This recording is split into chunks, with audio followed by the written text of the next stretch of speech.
Aye. All opposed, same sign. Motion carries. We'll move to the public comment section. Do we have anybody online? No. And nobody's behind me, so I think we're good. Well, you're later in the agenda. You're later in the agenda. Unless, do you have public comment? No. Okay. All right, moving on to discussion and recommendation on sign regulations, halo signs and timing of illuminated signs. Turn it over to Ms. Tweed. Thank you. Again, the Planning Commission Sign Committee is updating the whole sign ordinance, and so they got to the part, I don't know if it was just illuminated signs or just signs allowed downtown, but they've asked for recommendation on two different elements.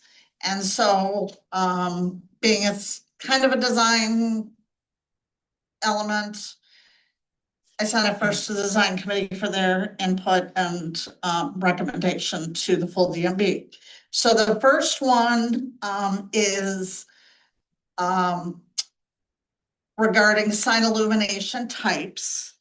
And what you see on the screen are the kind of signs that are currently allowed downtown. So we allow what are called box signs, as long as the background is opaque and just the letters or logos shine through. So like you couldn't have a white translucent background on that commercial sign, but that, say that commercial sign, that would be allowed downtown currently. Downlit signs are those gooseneck type signs. And I put it on here because I realized anyone who tried to print it off in black and white, you can't really tell what the signs are doing. And then we do also allow internally illuminated letters. So individual letters can be illuminated, but solid backgrounds cannot. So these are just examples of what that kind of thing looks like. Really, the only probably channel letters we have, although I don't know that they are right now, like Bank of Northern Michigan was channel letters. But I think the current one might be less channel letters and more of kind of a square sign. But we do have these kinds of signs downtown currently, and they are allowed.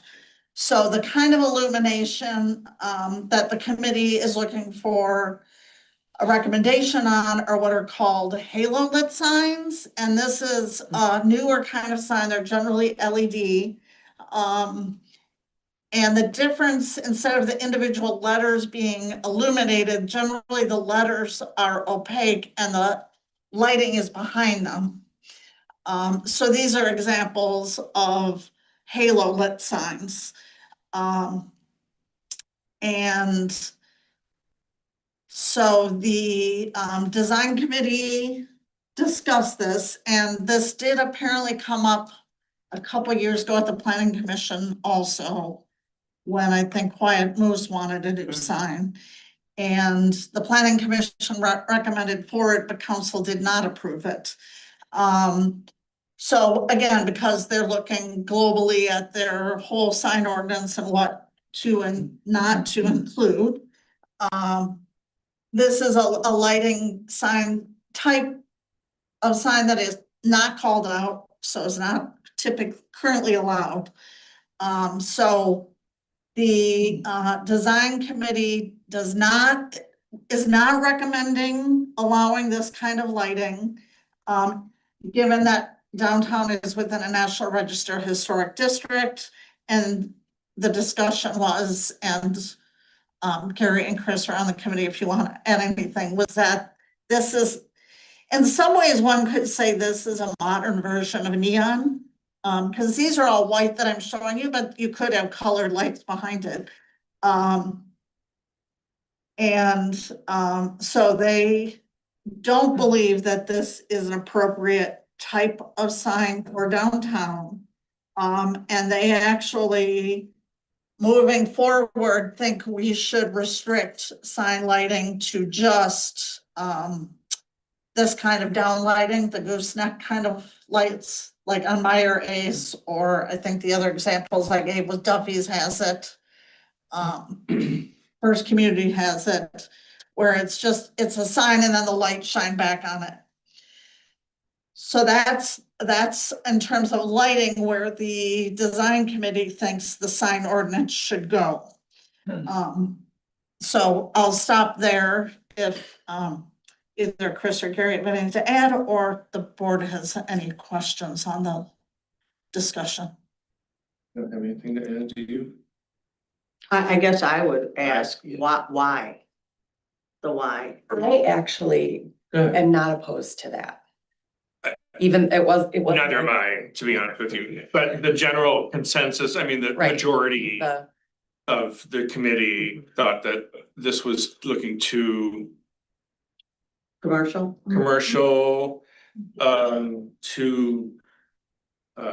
Like. Big box. Mall. Yeah, mall. Yeah. Yeah, And like for suburban auto mall. oriented, I think Yeah. was the discussion.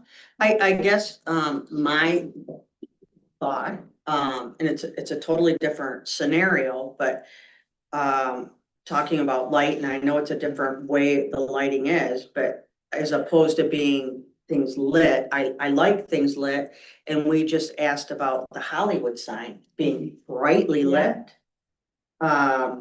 And thought that was a great idea. That whole thing kind of fell through. I know this isn't the same type of lighting, but it's lit, it's more illumination, and that's just my thought. I don't mind it at all, my opinion, and, seeing how we already asked for the Hollywood sign to be lit, I think it just illuminates our downtown. I don't think that looks cheesy or unprofessional in any way. my letters on the front of my building, when we put that signage up several years ago, I mean, there was discussion and we obviously didn't get that far because we didn't even find out it wasn't allowed. But we had talked about that and it, like, I think it just depends on the building, the logo. So I kind of like it. I think it could be tastefully done. Yeah, I have a kind of an input on it. You know, I did spend 10 minutes driving around town before this, looking at signs. Already, you know, I think our signs are kind of outdated. They're not welcoming. And then I'll say more than half the signs we're building with the down neck goose lighting, they're not turned on. If you didn't have the Christmas lights up, the town would be dark. And when I joined the board today, we said we're about businesses, we're about downtown businesses. I just think if you're gonna strap them and be like, you gotta go this way, you gotta go this way, you're as someone coming to move into town and putting money in, you have to give them a little freedom. And I just don't think it looks bad. I think it looks new, it looks good. And another thing is, you know, they're backlit. So all the lighting's going back on the building. They're not affecting drivers or anything. And also, like I did It's not like pull, glaring in your face. no, and I did pull some like historical towns like Holland. Holland actually requests businesses to go halo. It's not that it's changing the historic thing. I think it's brightening up everything, and new technology, that's a cheap way to go instead of bring in it like an electrician that has to go drill in the brick, go find 4 different wires to go hang up, you know, lighting. And, you know, I just hate to drive downtown and seeing that it's so dark, you can't see anyone's signs. And I think, you know, we should encourage, you know, upgrading your signs. It's good. I like Thanks for that that. myself. I totally am agreeing with that. I just spent, last week, a night in, Holland. And, did a lot of walking and observing at night and then again in the morning. And, it's kind of funny, you know, they have that new skate park, right? I don't know if anybody knows. Ice skate one, Huh? the ice skating. park. Yeah, it's so funny. They're like, walk on our dry streets, skate on our, you know, in our skate park, but, so, yeah, I saw that and was not offended by any of that lighting, and I thought it just created a nice ambiance. And actually, you know, that lighting is kind of a safety measure too, when walking. I mean, we have our gas lights, I get that, but I think I like it. Nice. Those are all great comments. And what I'm hearing is mostly we're okay with the halo lighting. Is anybody on the side of opposed to the halo lighting? Is there any reason that we should consider that this recommendation would make sense? Well, and I think in the packet I sent you kind of the language the planning commission was, so there's ways they can regulate brightness and all of that, which I'm sure because they, are trying to get dark sky lighting and everything, that they would put restrictions on the Lumens. and brightness stuff. of the Yeah, lights. yeah. Could you, like, especially for somebody like Adam, could you kind of reiterate the, quiet moose issue? If you recall. I was not here at the time, but Okay. as it was relayed in the design committee, quiet moves, and it could go back to when I was here, because it may be a sign that I approved that I shouldn't. But anyway, so Quiet Moose came forward with a halo lit sign. And, because it was called backlit and we don't allow, no, how was it? Anyway, it was determined that that kind of sign was not allowed. But I think, and again, I'm just going off kind of what I heard at the committee was, sounded like the commission didn't object to the sign, so they wanted to find a way to allow the sign. So they made an amendment to the code to allow for the kind of sign. Planning commission recommended it to city council, and city council did not approve it, based on public comment. So it stopped there. So, and the argument being, you shouldn't change your code just because someone wants something. So they saw it as an issue where a business was driving the ordinance, and we're now in a situation where they're looking globally at the ordinance and making sure, they're looking under all the stones to find out what are issues that have come up in the past, and let's address them all at once. So that's my understanding. Got it. So something like this, if it would go through, they could plug that sign in that they paid for. Right? Or eliminate it. I don't know what they ultimately did. Oh, What if it's on. okay. I was gonna say. Well, I think it has the ability to be on. I think it was the second one. I think it was store two. Across the street, yeah. I think it was store two. I think it was store two. Whatever. Secondhand store. I think it's There are small. others. The Yeah. small one, yeah. Okay, so. I mean, that's just how how we're looking at this Crate and Barrel stuff. I think that was more, I was trying to get locally how that would play out. Yeah. Great. So I guess what I'm mostly hearing is we're fine with the halo illuminated signs. It looks like in the packet, there was some requests for additional language options. Do we have any thoughts on any of those? It looks like there's temperature of light, I guess, would be a way to say it, from a warm light to a more cold light.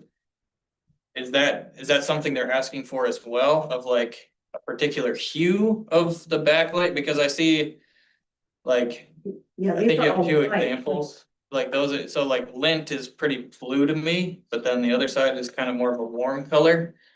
Is there, Luxury. yeah, Yeah, is there like that's a, warm. is there a preference from Yeah, warm this- to? I say Crate and Barrel's not so warm, but Boulanger, Yeah, yeah, Boulanger is very, and Lint are warm. I wasn't gonna say it. It's French.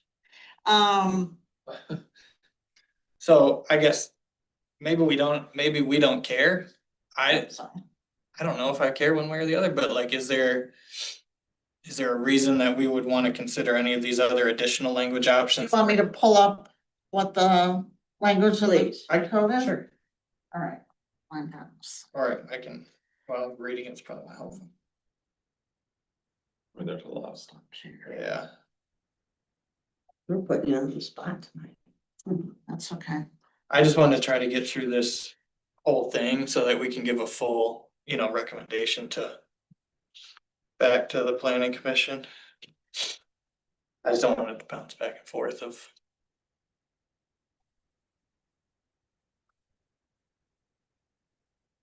Basically, it's distance from the wall. Oh, and also, do we want a warmer and color hue or there's like a cooler color hue to the lighting, so they actually did call out the Quiet Moose on there for. That's 6,500, I don't know, lumens or something like that, but. To me, I'm fine with our So planning these are commission kind of friends figuring that part out. thing. So halo illuminated signs are characterized by indirect illumination, while illumination steady and constant and projecting from the rear of each letter or graphic. Must meet the following criteria. The lighted area that exceeds the surface area of the sign face shall count as part of the sign's calculated area. What that means is they'll go from the edge of the light, not the edge of the letters when they're doing the dimensions. Only neutral light tones may be used. I don't know what that means. What does that mean to you? Yeah, No I'm sorry. color. Yeah, essentially, No, no color. So it can be, like a warm ambient light, or it can be a cool ambient light. Okay. No neon lights shall be permitted. Which is interesting because I think we have a part of the code now that talks about preserving neon light, historic neon light, so read furniture, Right. but they don't want them in the new signs, apparently. Unless they're saying no, unless they're meaning no neon colors? Well, Yeah. yeah, and I think, what if somebody's trying to play into, like trying to create a new sign, but they're trying for a historic look with neon, like, wouldn't that be something we'd enjoy? I don't know. I think the whole thing with I understand where you're coming from. I Yeah. think our idea with neon is that it doesn't have a front or a back, it's just 360 degree of light. A tube of light that's not, you can't But that wouldn't, control the ambient, or you can't control the light spill. that wouldn't apply to Halo, right? Right, but it's just, This is for, Right. she's Yeah, like, I guess- no neon light shall be Yeah. permitted, so. So make it clear, okay. Face and sides of the letters and graphics shall be opaque. All lights, transformers, fasteners, spikes, zappers, connections shall be concealed from view. Up to 20% of the total sign area may be the lighted portion of the sign. So that's how they're restricting how much reflection there is. Is 20% a lot? Yeah, I mean, I'm not going. I don't have. My guy. Doesn't seem like a lot. I don't think so. No, like. Let's see, halo illuminated signs shall follow the size restrictions laid out under wall signs and freestanding signs in their specific district, and no sign shall emit more than 100 nits, which I don't know what that is. It's a measure of light, I think. Mhm. And then a definition. Okay, so let's see. Staff spoke with Promage Design, who suggested requiring halo lit sign lighting not to exceed a certain distance from the face of the building wall, as measuring the light of a halo lit sign can be difficult. Typically, this type of sign is mounted 1.5 to 2 inches from the building wall. Warmer, not brighter lighting is 4,200 K, while others like Quiet Blues are 6,500 K.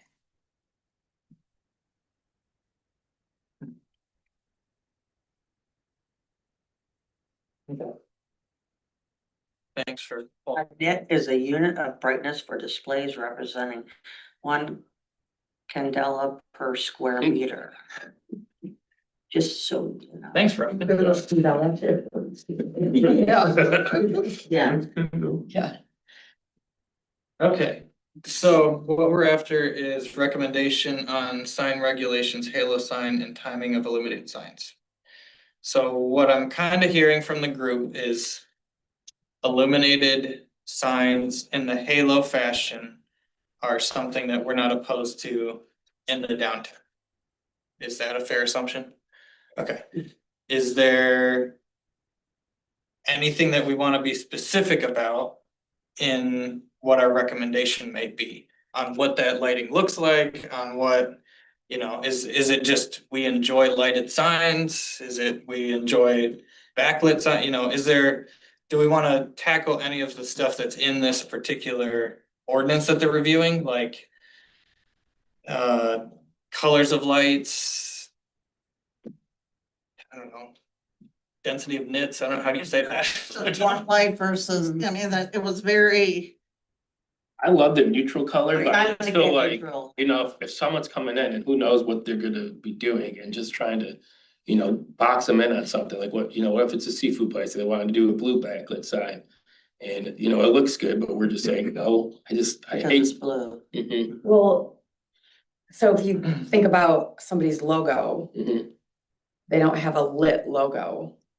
But the logo itself might be blue, so are we barring them from not, you know, the lighting isn't part of their normal logo, but if their logo is blue or red, it's not a neutral color, so they're not Yeah, gonna be these are able neutral to backing. do it, right, with Right. their logo, their branding.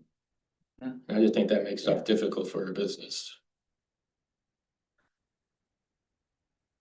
Yeah, but, and I'm gonna play devil's advocate, and we don't wanna go to the opposite where we've got somebody who just. Yeah, it's cheesy as, you know, red, white, blue, yellow, green, you know, sign, you know.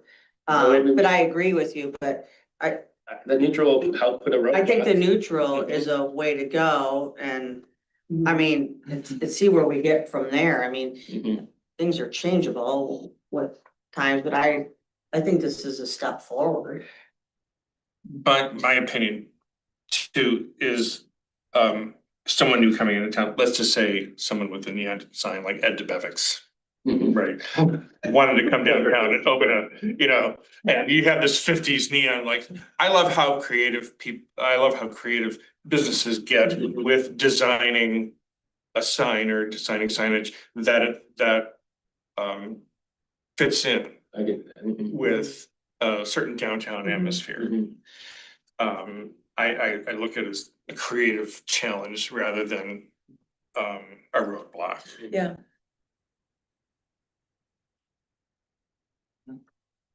Okay. I agree too. How do we put that in words? This is great discussion, yeah, how do we wanna put that in words? Good question, right? Halo signs with a neutral backing. I mean, it seems like we're pretty in line with what they. Right, I With agree. what the proposed languages. Yeah. I really like the no sign show, more than 100 nets, so. Robin, you're just nitpicking. I am. Is that what that's from? Alright, should we just say we support your proposed language? Yeah, I think that's the easiest way we're pretty. Support language as proposed. And the comments of pro image, because I think that was the, you know, yeah, not having the letters too far out from Right. the building. yeah, I mean, look, it's what? 5 o'clock, it's already dark, so I think more light downtown is better than less light, so. Within reason, I'll say it within reason, but I think that how it's written makes sense. And I think planning commission can figure out the distance to the wall type stuff, cause that's probably more in a building code type thing, I don't know, and then. I mean, you probably shouldn't have a sign that's 12 inches away from your building, I don't know, like that, some of that stuff should just make sense. And I don't think, just personally, I don't think it makes sense to say a particular hue other than the neutral language, like should go one way or the other, because like on some buildings, I could see how like a cooler light would make more sense, but like some buildings, a warmer light would make more sense, like we don't have a uniform lighting hue, I guess, in Right. downtown, you know? So anyway, okay, cool. Any other comments or concerns on recommendations? There is one other, item that they wanted input on, which was whether illuminated signs should be only allowed to be illuminated during hours of business, and the design committee did not think that that was necessary. Part of the reason back to the safety thing, that's part of the reason you have your sign on is to let people know you're there when you're not open. What are considered hours of business? Hmm? Like their hours of business, the place, or general hours of business? Whatever the hours of the like, once you're closed, you have to turn off your sign. Yeah. And that committee. Close Monday, really not. Wednesday, keep your sign up. Right. Yeah, I disagree with that. Yeah, no, I don't think anyone on the committee thought that was necessary. I don't think it's enforceable. Like it's, cause it's Still, I different. forgot to flip switch, you know. Like everybody's got I- different- Yeah. Okay. So that's all the, sign elimination Cool, awesome. questions. Thanks for the great discussion, everybody. Does anybody else have any other comments? Amy, does that kind of answer the questions we're looking for? Or do we need to be any more specific on the recommendation for staff to be able to take that back? Are you guys good on that or? I think I have it. Okay, great. Cool. And it was very good discussion. I apologize. I didn't welcome Adam to the group. It's his first night. He just got appointed to the board. We're glad to have him. So thanks for being here. Thanks, already got the discussion Really- started. Yeah, he's got it. I love it. Thank you. Okay, so moving along to item number B, item letter B, wow. Must be Tuesday. Adoption of the 2026 Downtown Management Board and Downtown Development Authority meeting dates. So in the packet, it looks like Amy has them all layered for us. I'll pass it on back to Ms. Tweeden. So the proposed schedule continues third Tuesday of the month. I won't share. Third Tuesday of the month, and I believe I have scheduled the DDA meeting for February and August. Would be the joint DDA DMB meetings. Cool. Does anybody have any comments or questions on those dates proposed? I think the only change that really we made, maybe it was last year or the year before, was that we moved it up to 6 o'clock. Is everybody still okay with that time? I think it works fine. Cool. All right, then. Do we need to vote? Let's vote on it. Okay, so does anybody want to put forward a motion to adopt the 2026 Downtown Management Board and DDA meeting dates as proposed in the packet? I'll make that motion. Thank you. Any second? Perfect. Rock, paper, scissors. All right, all in favor, say aye. Aye. All opposed, same sign. Perfect. We have picked our dates for the year of 2026. Moving on to letter C, report by Downtown Management Board committees and staff. Who wants to take it away? Yeah, I can just start with, design committee is going to be working on, what are the criteria, at the December meeting, criteria for the facade grant, assuming the budget gets adopted. The budget was introduced last night, and when Shane gives his update, he gave more information, but we're hoping first meeting of December, the budget would be adopted. So this year we put in 30,000. In a typical year, historically, you put 20,000 in. So we'll just see. We'll try to get some good projects that I know the committee doesn't want to do maintenance projects, so hopefully we'll get some bigger, more interesting facade proposals. So, that's all I have, I think. April?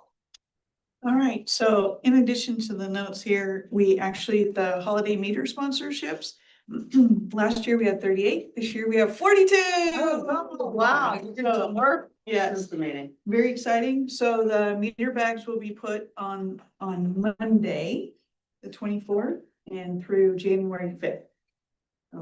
Free parking. And then Missy is doing the ads. They'll go in the Harbor Light. Plus, we're gonna do a Facebook ad as well as all of her fabulous email blasts and Facebook posts. So very exciting.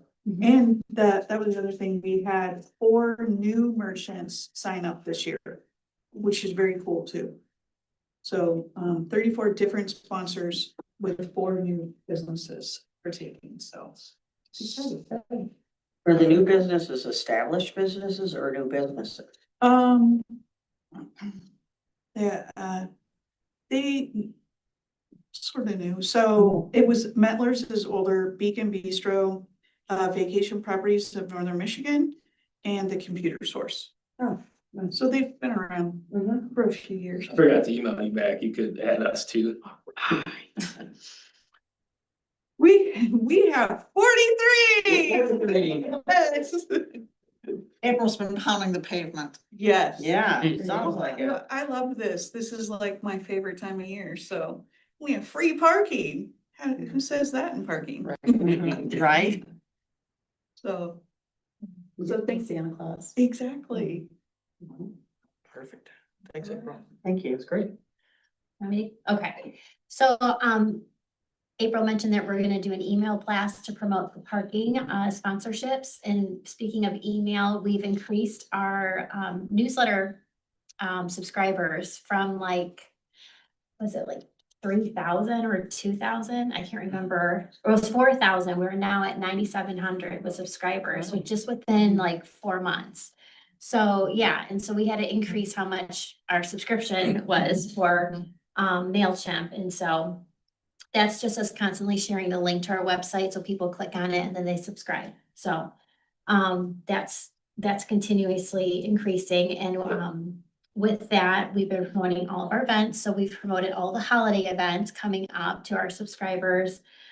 Ladies Opening Night is this Friday from 4 to 8 p.m.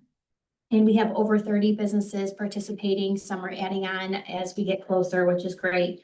But we've done a lot of paid advertising for this event. We have a radio broadcast right now, and we also have, we had 2 paid advertisements in Harbor Light. Of course, being on all socials. Our Facebook event page has over 1,800 responses, which is an increase compared to last year. Our website, Ladies Opening Night, is ranked number 6 on that page on our overall website with over, I want to say 1,600 clicks on it. So that's great. And we're still planning to boost the event, and we have a few more dollars left in our fund to possibly get a photographer for the Perry after party. At the Perry, we did hire a jazz singer to be performing at the Perry as well, so we've been promoting her and highlighting her. So big event this year.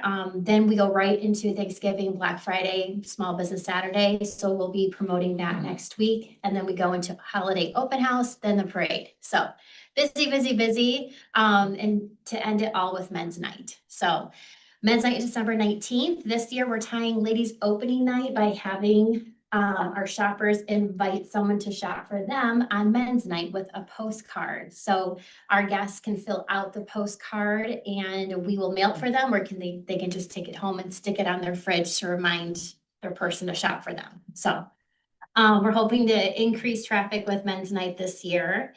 And anything else, Amy, that I didn't highlight? Your conference. Oh, yes. Earlier this month, I went to the Michigan Downtown Association Conference in Rochester, which was lovely. They showed us all their beautiful lights. I don't know if you've been down there during the holiday season, but they turned them on just for us, which was great. It was my second time seeing them. It was just fun to hear about that major event for their town and how lights that you're talking about, halo lighting, bring in so much traffic during these 7 weeks for them. It brings in like 30 to 40% of their small businesses revenue for the year. So lighting makes a difference. So hopefully we can move forward with that halo lighting.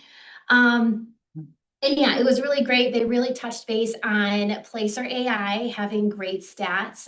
So you could share with businesses in the community all the foot traffic that comes into town. We had a small example of that foot traffic from our Placer AI meeting with the representative. And I swear he said 18,000 people were here for sidewalk sales. And we were only 600 shy compared to last year. So we were still right on track with that many people coming into downtown. So that's the type of numbers we'd like to share. So when people say, oh, we are so slow, we're like, wow, you're slow, but you had 20,000 people in the streets that day. So it's just a tool to help businesses open their eyes to the opportunities. So also what's nice about Placer AI is you get to learn where people are coming and going. So where do they come from? Are they going to dinner right after work? Where are they going afterwards? Are they going home or are they going to another bar or restaurant? So really cool things to come. And we are partnering with the city to have Placer AI next year. So the DMB is paying half and the city's paying half. So it also gives us historical data, which it'll be nice. Yeah, historical data, I think dating back to 2018. So it'll be nice to see what traffic looks like prior to COVID, and then now. So for instance, Rochester, when they went through COVID, their numbers decreased because everyone was going where during COVID? Here. So our numbers increased during COVID. So that was really interesting to learn. And then lastly, just talking about ways to storytell your downtown and how to share stories. And so that was inspiring to me because I'm not a great storyteller, believe it or not. I'm really good with short captions and I have a journalistic style background. And so refocusing on blogs, and then that kind of helps with other avenues of advertising and marketing. So I actually just did a blog yesterday on ladies opening night. So I will be doing one with every event because I found that it can be easy and not hard. So yeah, thank you. Well, thanks for all your work on that, Missy. I know it's kind of that busy time of the year, so Oh, yes. appreciate it. We had a lady in today in Pray, and she won't be here Friday, but she said lots of people are talking about it. Oh, good. Like I know lots of people that are coming, that are talking about it, so. Good. Yeah, so very exciting. And it will continue to be the third Friday of November. That's how it was set up in 2018. And so I brought that up to the committee. And we're gonna keep that calendar or schedule. So the third Friday of November, sometimes it aligns great with opening season for hunting, but this year it didn't. So I think that was a little off.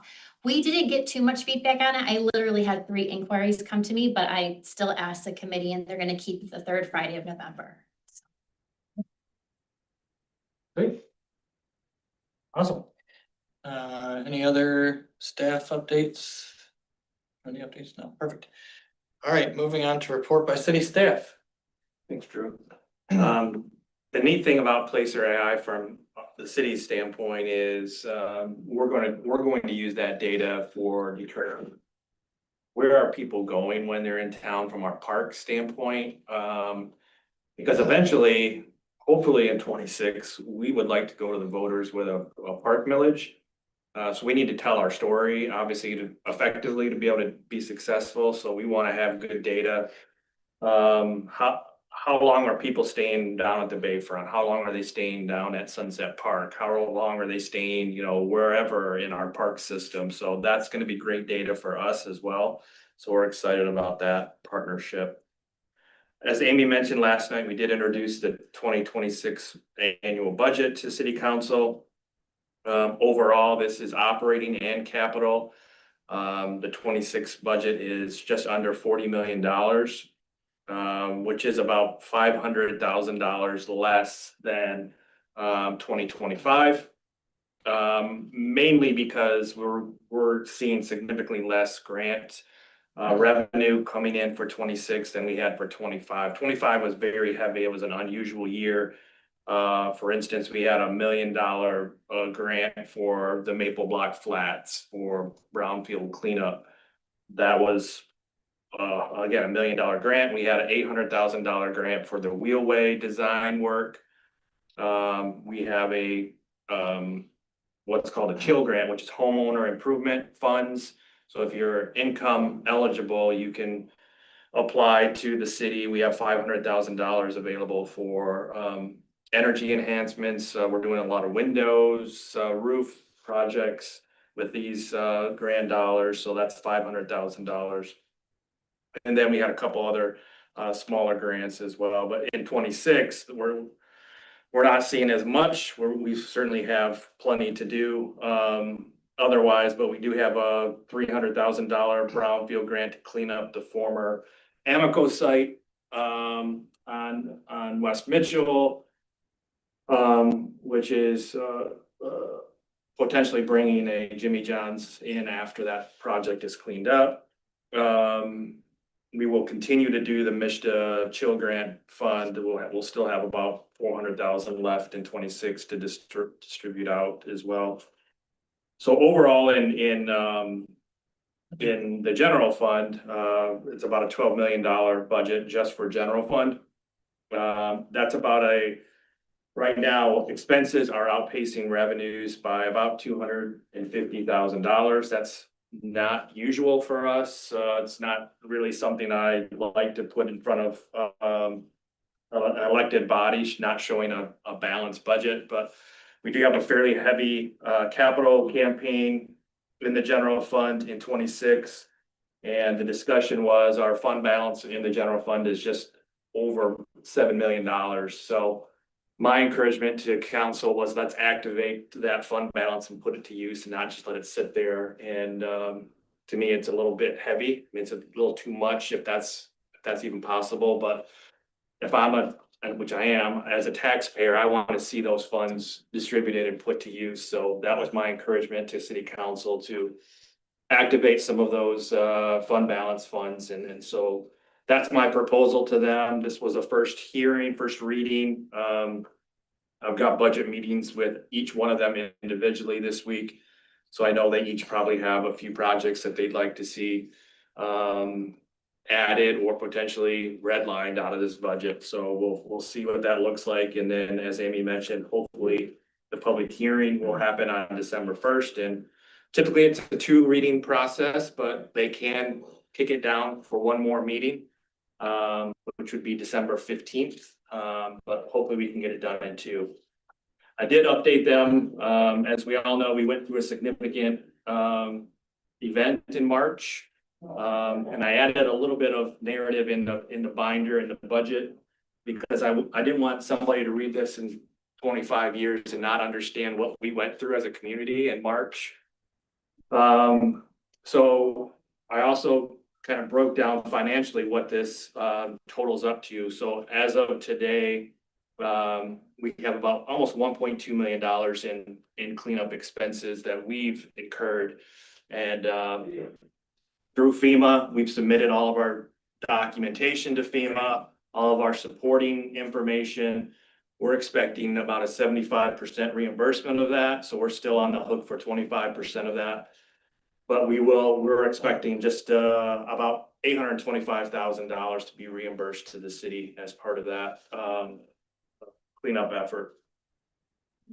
The budget is online now, so I would encourage you to take a look at it, peruse through it. If you have any questions, concerns, feel free to reach out. The budget does include the Park Garden Lot capital project for 26. So we're looking forward to that.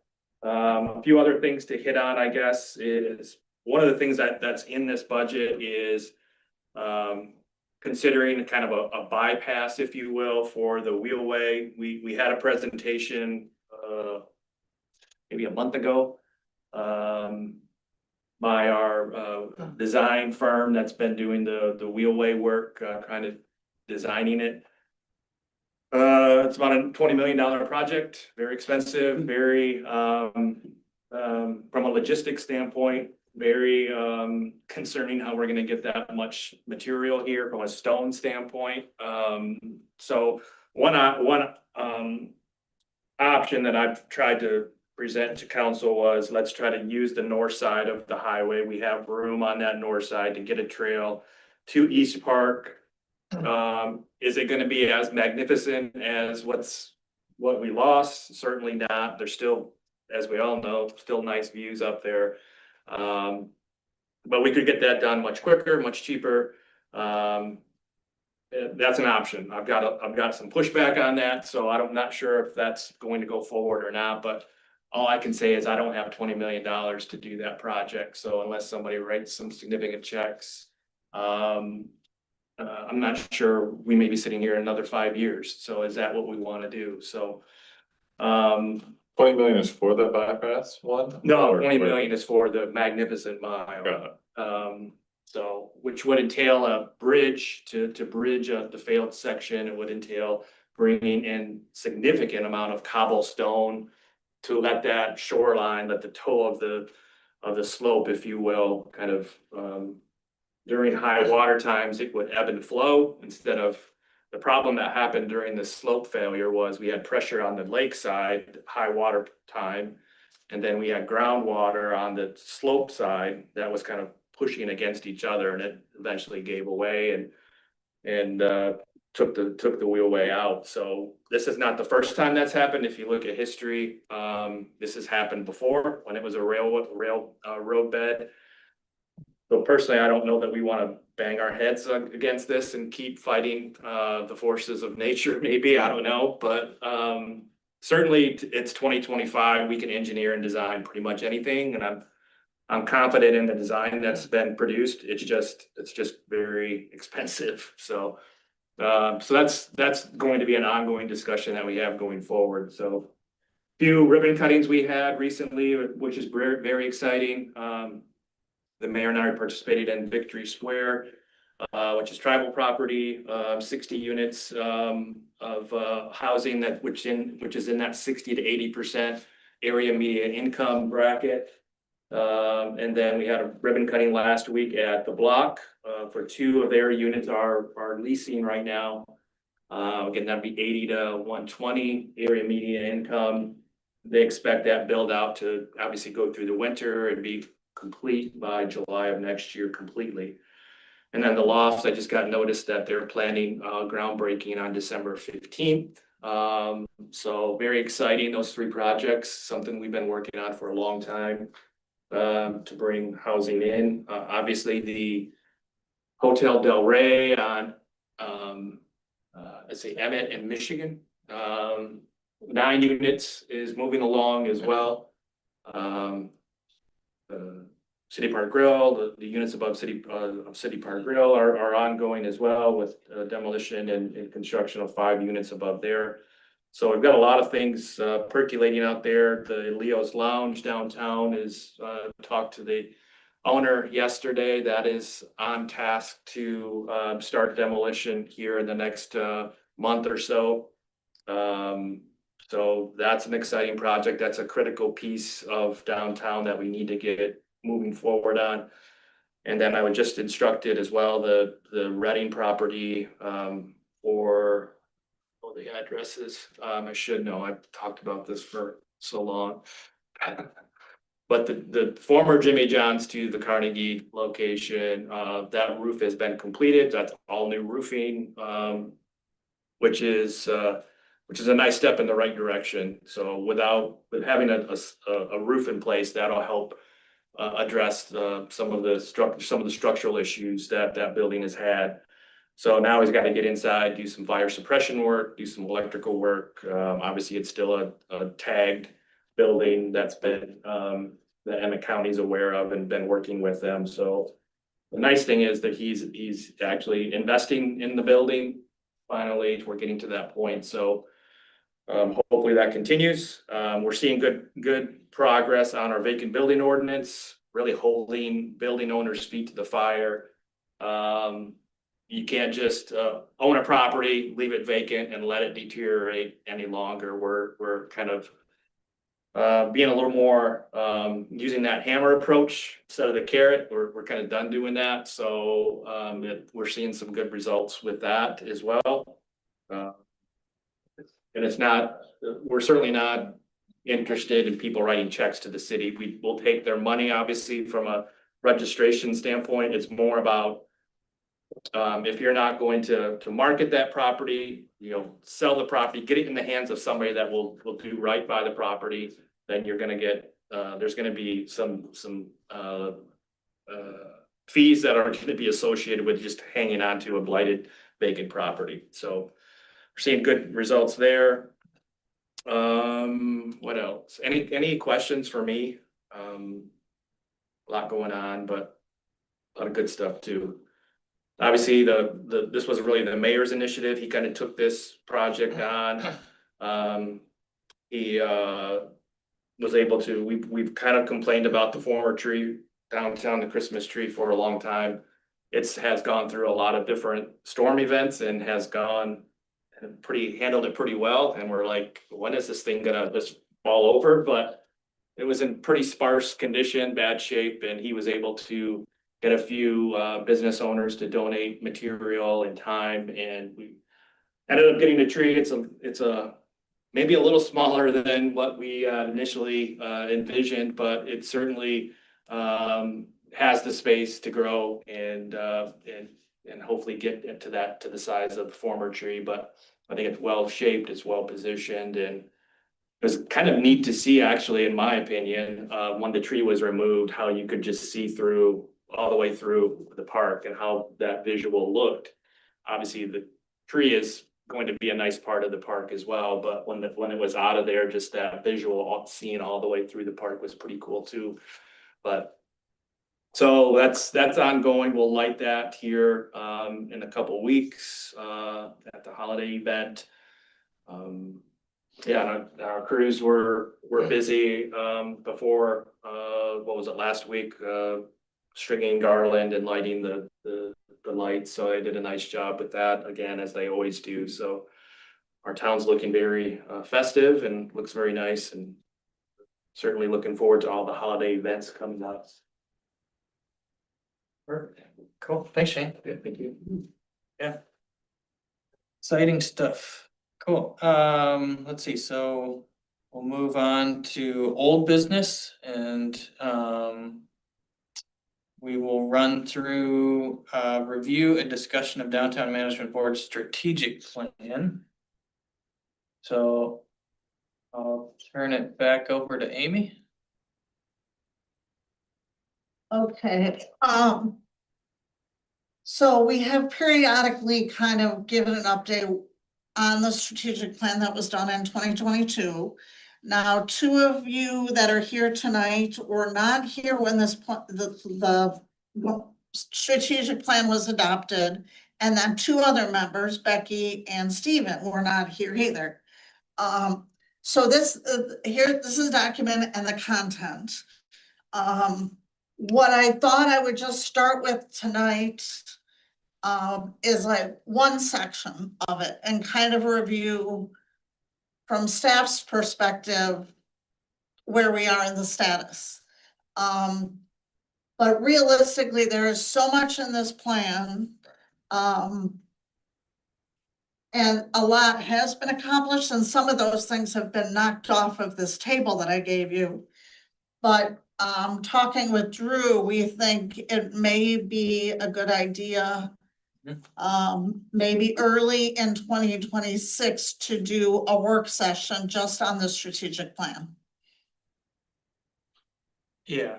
So I think kind of when Amy and I were discussing this, it obviously there's a lot of new members to the board, which is tremendous. And so I think it would make sense to at least spend some time and go through and all of us understand what the goals were for 2022. And then as we've made it at least 3 years into the 5-year plan, let's realign and make sure that those are all still, I think it makes sense to go through and understand what initiatives in this last year and a half before we start a new 5-year process, what elements are in this plan that we want to make sure that we focus on, if there are any. And then maybe the board has either received different direction from council, because we did receive a little bit different direction from what we'll use from any surplus parking funds, but also making sure that we are able to communicate to the rest of downtown too, to make sure that these are the initiatives that we want to try to accomplish.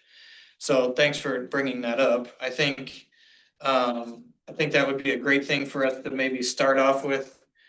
Potentially, if it works at the next meeting, we could have kind of a recap meeting of the strategic plan so that we know what we accomplished in calendar year 2025 from like staff's point of view and from, some, because I think we really have accomplished a lot of things that are in here. We still have a lot of work to do because there's just so much stuff in this particular plan. But I think if we had a recap meeting, and then we went forward and we went through even, it doesn't have to be a full session, like we could just meet as a work session instead of actually at a meeting if we want to have a little bit more of an informal approach to it. So it would be kind of more of a work session rather than a dedicated meeting. Is that something that everybody has interest in? Do you think it would be worth our time? I mean, it might not be a short process, but is that something that everybody would be interested in around, the start of next year? I would be. Okay, cool. Perfect. Yeah, I think a work session would be helpful. Yeah, A little more hyper focused. yeah, cool. Okay, so Amy and I will work together on maybe getting some dates around that we think might work, probably after January, just because hopefully we can all sell some good stuff during the holiday season. Make December pretty successful. So tonight, it's up to Amy too. The other thing I wanted to focus in on, because I think in the and not to steer you in any other direction, Amy, if you wanted to focus in on things, but also I think in the section that you wanted to highlight, we had some discussion on block captains. And so, Is that on true? yeah, it is. Let's see, page on. One of them. There it is. It's on page 5, I think. Yeah. So it's falls under SWAT Challenge, Petoskey Needs Fresh Perspectives. Yes, yeah. So I just wanted to highlight, and maybe I'm getting ahead of your presentation of this, but I just wanted to No. highlight this particular. Yeah, because I think this could really be a focus for December, Right. depending what we do with December. Mhm. Because I think we need to get an understanding of, is the December meeting a good time for people to meet? Do we want to meet in December? Do we want to cancel December? But this is one that you'll see staff doesn't really have many comments on it, but thinks it's probably a focus of the board for next year. So that this might be a good focus area for the December meeting if the board is able to meet in December.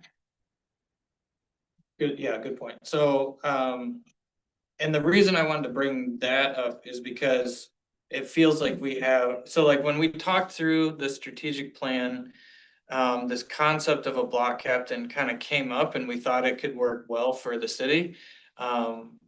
It's the consultant that we had come in and remind me if I'm missing something in this, the gentlemen that have been here. And Robin, sorry, gentlemen and ladies that have been here. I believe the consultant implemented this at their hometown and it really just helped to have not only their downtown management board was in the know of what was happening and getting people excited about ladies opening night or selling another 43 parking spaces, that sort of thing. So the captain concept was to try to bring more awareness and more kind of collaboration to their downtown, and it was successful. So as I was kind of looking through this, I felt like this is something we should revisit in an effort to try to continue that trend of people participating.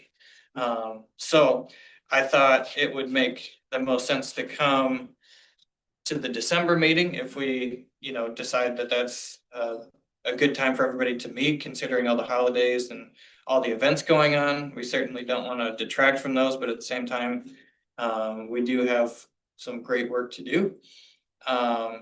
So if that's something that we feel is still an initiative that could be successful, is that something that we want to come prepared to discuss at our December meeting? Is logistics of what that could look like, who, what types of individuals or business leaders that we would be looking for to participate in that program. Those are the sorts of things that I think would make sense in a December meeting. So does that make sense? Is that something we'd like to, I guess, let me break it down. So I'm hearing that it sounds like a good idea to have a work session.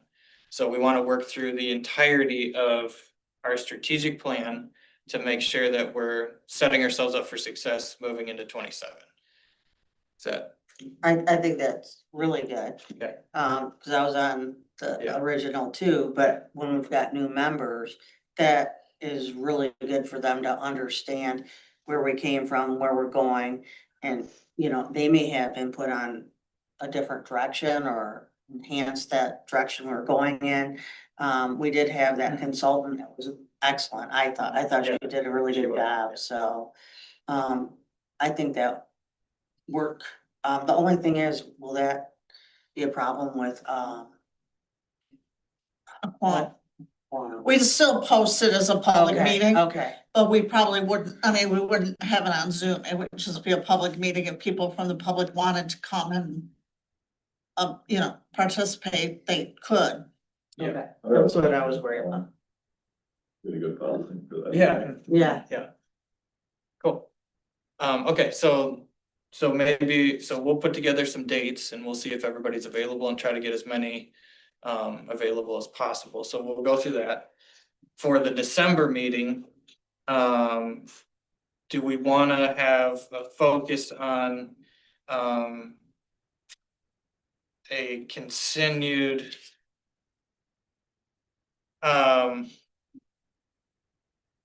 I guess really the question is, should we have a December meeting? Is there gonna be enough? I'm sure there's enough that we could fill it, but does it make sense to have that meeting before we have the work session? I guess would be my- I don't, so personally, I think they, especially the new people, even myself, a refresh of the whole thing is more important than diving into one specific thing. Okay, Because if you know some other elements of this, it may help make that decision on like the block Yeah. captains and things. So. perfect. Okay, cool. Thanks, Robin. Does anybody feel like we should have a December meeting? Great. So what I think we should do, if it's okay with Amy, is let's plan to skip the December meeting. I'm sure we'll all diligently use that time to be able to look through and prepare ourselves for the strategic plan work session. And then we will try to set up a time that works for the majority of us to try to work. And I'll get you like some prodding questions, like here's things, look at this section and what is that? Is that still something we're moving forward with or not? Perfect. I mean, cause it's It's a lot. it's robust. Mhm. It's And how many days did we meet with a consultant to go through it? Like, it was a long process. like Mhm. in person, like a week, felt like, I don't know. So I guess to tee us up to that, and please, anybody, Robin, Joe, and Gary, everybody that's been here for a little bit, if I'm missing anything, but we were, as a board, going through, we set this up from a frame of reference to make sure that our organization was in good standing. We had a longtime director that was planning to retire, so we wanted to make sure that we were preparing ourselves for the future in terms of staffing and things like that. So a lot of the content was to that end, and to be honest, we've done a fantastic job of having some great staff members that are able to lead our downtown, and we're very appreciative of that. So now, as a new board with some new voices and some new thought process behind it, we'll look through the rest of what we thought we could accomplish by 2027 And let's just make sure we're doing all that we can to do to be successful. Does that make sense? Yes. Cool. Well, like, if you look at this item that's up on the board, this is, talking about a co-funded event person with Parks and Rec in the within 2026. We know this isn't happening next year because it's not in our budget, it's not in their budget. So is this something we like park? Or we really evaluate, is that what the DMB still thinks is the best to move forward? So there's a lot of things like that, and it is so comprehensive. That it definitely needs more than me just going through and saying what I think we've accomplished. Yeah, no, I think you're right, so. There's a huge education behind what we did. Yeah. For somebody to, like Adam or Chris, to have input, how to move that forward. We've checked a lot of boxes, but there's still more to check, and maybe even more input of other things going forward, so. Sure, cool. Great, okay, cool. Well, sorry, that kind of deviated from maybe what we were planning to do tonight, but I think that's a great plan of how we can all make sure that we're using the strategic plan to make sure we're finishing it strong and making sure that we're aligning ourselves to make sure we're hitting the stuff that we think is important for the city. So, great. Does anybody have questions or comments or concerns on any of that? Cool. Great. Well, so Amy and I will get together. We'll come up with some dates, come up with a plan for what we're looking for. And then is there anything else that you wanted to cover on the strategic plan tonight? Not on that, but I thought of something that I should have brought up under staff reports, which is a question. As you know, the DMB purchases all the lights for downtown, all of the bulb lights that go on the poles and the greenery and the wreaths. And in this year's budget, we proposed moving it from programs and services to the parking fund, and I don't see that not happening. I was contacted by the Meyer Ace, and they let me, because what happened in 2024, it was probably, I just arrived and I got the call saying, we can get these bulbs for 2 more years. And then we've got to go to LED. There's not going to be any more of these lights. So we've got to get 2-year supplies. So we did that, and that covered 24, 25. Thinking that we were going to have to figure out what are we going to do for those bulbs going forward. But then I got an email that somehow people aren't buying those bulbs, so they have another 2-year supply.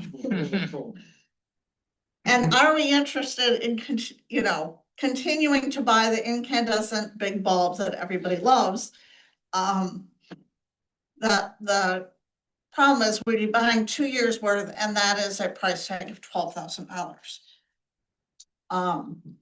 I believe I can find it within our budget this year.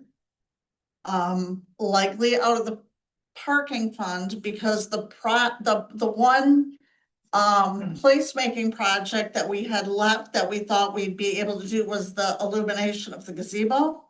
However, it turned out there are more issues with the gazebo, like the foundation needs some work and the beams need some work. So that's not going to happen this year. So there is money there.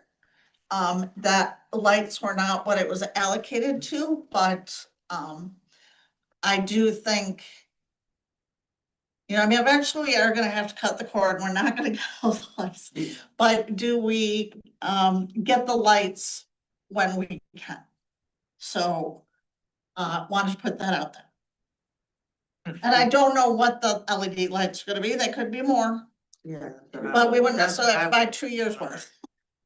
Yeah, but the nice thing about LEDs is they last significantly longer. So. But these are disposable lights, right? Yeah, those lights get all the guard, everything gets taken off and thrown away. So if we had LEDs, would it stay that way? Cause basically they're all so entwined in the garland and they're, you know, I mean, you could spend a lot of time trying to separate them, but you'd probably cut the cord and. I don't think the city would be excited about that. Okay, I think it goes back to how you want it to look, you know, I'm just putting lights up at, you know, the Dune Distillery and seeing how we used to do traditional bulbs, and of course, they just cut them. Now they put LEDs on and they just cut them anyways, cause they are becoming cheaper, but they don't have the cool vibe in any means.